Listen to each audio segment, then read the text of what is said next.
up mga kaigang? Kung hindi ka mahilig sa smartwatch kasi nga hindi ka komportable o kaya nalalakihan ka, pero gusto mo pa rin matrack yung steps, calories, heart rate, blood oxygen at sleep mo, tamang-tama sa'yo itong i-unbox natin ngayon. Ito ang Call.me Smart Ring.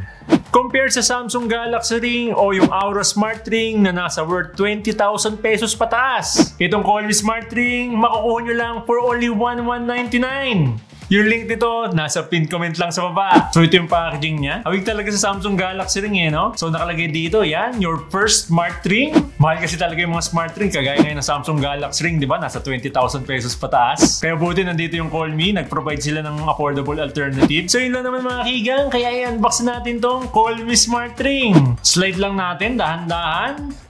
Okay, nandito na yung charging case, tapos nandito na rin sa loob yung smart ring. Tabi mo natin dito. Tapos mayroon ulit box dito, parang embroidered yung effect nyo. Check natin to. Nandito na yung Type-C cable, tapos yung manual, nandito na rin yan. Okay, tabi muna natin yung box. Bali, ito yung charging case niya. Ang liit lang oh. Tapos walang internal battery to, kaya need mo isaksak sa power bank para mag-charge. Parang miniature charging case ng earbuds oh, kita nyo naman. Bali, may kasama ng case to, instead na cable lang para mag-charge yung smart ring. Tapos naka Type-C port na rin. Napaka-convenient no, may case ng kasama. Pero mas maganda sana kung may pouch na rin. Okay, buksan na natin para makita natin yung smart ring. You know, bali, magnetic to. Yan, kita nyo naman, may magnet yung case tsaka yung smart ring. Okay, tanggalin muna natin para makita sa camera. Mukha talagang Samsung Galaxy Ring oh. Metallic yung finish niya, tapos alloy yung build. Makikita natin yung sensors na dito, tsaka yung charging pin. Ganda ng aesthetic oh, mala cyberpunk. Okay mga kaigang, bago natin isuot tong Call.me Smart Ring, check muna natin tong Q-Ring app. Available to sa iOS at Android. Bali sim lang din sa smartwatch pag mag-pair tayo dito, pero make sure naka-on yung location tsaka Bluetooth nyo bago kayo mag-pair.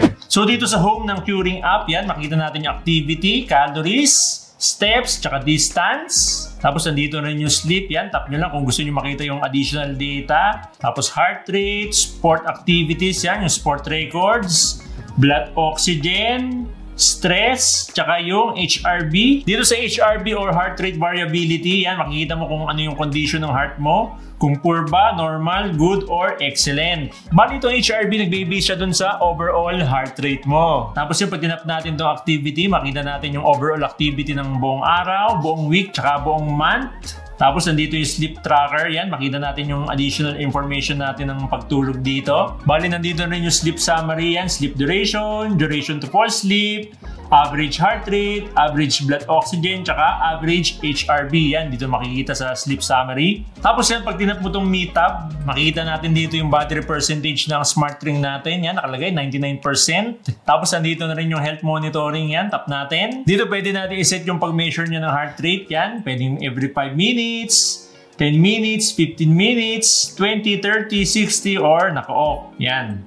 So, gawin natin every 5 minutes. Yan. Tapos yan, pwede din natin iset dito yung blood oxygen monitoring, full day stress monitoring, tsaka yung HRV monitoring. Okay, back na tayo. Yan, pwede ka din mag-take pictures dito. Yan, try natin. So, mag-open yung camera dito sa app. Kuwari ito yung picture natin, no? So gagawin nyo lang mga kaigang, i-shake nyo lang tong ring para mag-take siya ng picture. Yan, shake natin. You know, look at that. O, di ba? Meron ka ng remote shutter. Tapos yan, meron na rin siya dito, find ring. Pero nakakalito to kasi pag nag-find ring ka, yan, umiilaw lang siya. You know, paano mo malalaman kung nasaan yung ring kung wala naman speaker to? Yan, umiilaw lang. So ganyan lang yung ginagawa niya, no? Pag nag-find ring ka. Ewan ko kung paano mo makikita yan. Dapat may speaker din to kahit paano no? Kahit maliit lang na speaker. Tapos yan, makikita nyo dito yung iba pang settings yan. Unit format, low battery prompt. Di ko din alam tong low battery prompt kasi wala naman speaker tong ring.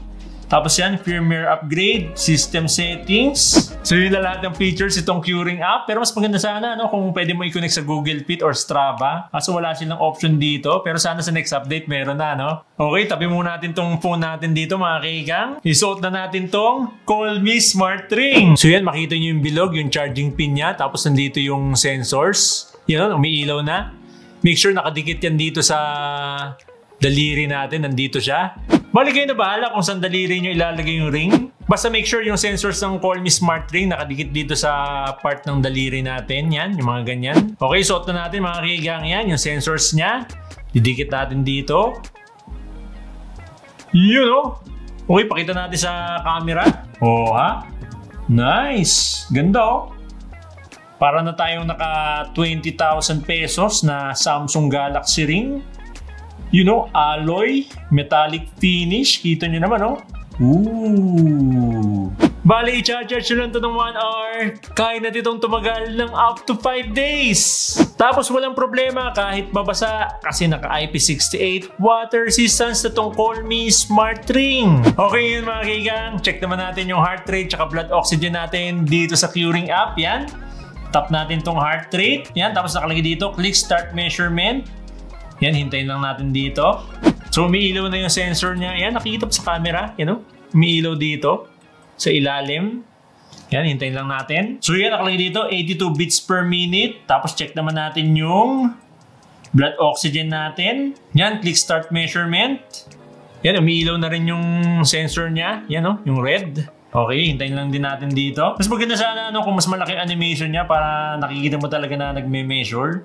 Pero okay na rin to. Yan, maliit lang. So yan, nakita natin dito, 99% yung blood oxygen natin. Bali, wala kang mararamdaman na vibration dito sa Call Me Smart Ring. Lahat, nagre-relay ka sa Q-Ring app. Okay naman yung sensor nito pagdating sa steps, blood oxygen, tsaka sleep tracker. Medyo malayo lang yung result niya pagdating dito sa heart rate pag kinumpare natin dito sa Huawei Band 9 natin. Pero the rest ng sensors, okay naman, lalo na yung sleep tracking. Pero personally, mas gusto ko ito gamitin as a sleep tracker kaysa dun sa smartwatch or smart band ko. Kasi kita nyo, napaka-komportable nito tsaka napaka-lightweight. Kaya hindi mo mapapansin na suot mo to pag matutulog ka na. Pero yun nga, kung gusto nyo ng mas accurate na sensors, bumili kayo ng Samsung Galaxy Ring or yung Aura Smart Ring. Yun nga lang, gagastos ka pa ng 20,000 pesos pataas. Compare dito sa Call Me Smart Ring na nasa 1199 lang ngayon. May heart rate, blood oxygen, at sleep tracker. Makikita mo din yung calories, steps, at distance mo. IP68 water resistant na at up to 3 to 5 days ang battery life. Lahat ng features na yan, nandito na sa Call Me Smart Ring for only 1199 lang. Kaya kayo mga kaigang, anong masasabi nyo dito sa Call Me Smart Ring? Comment down below!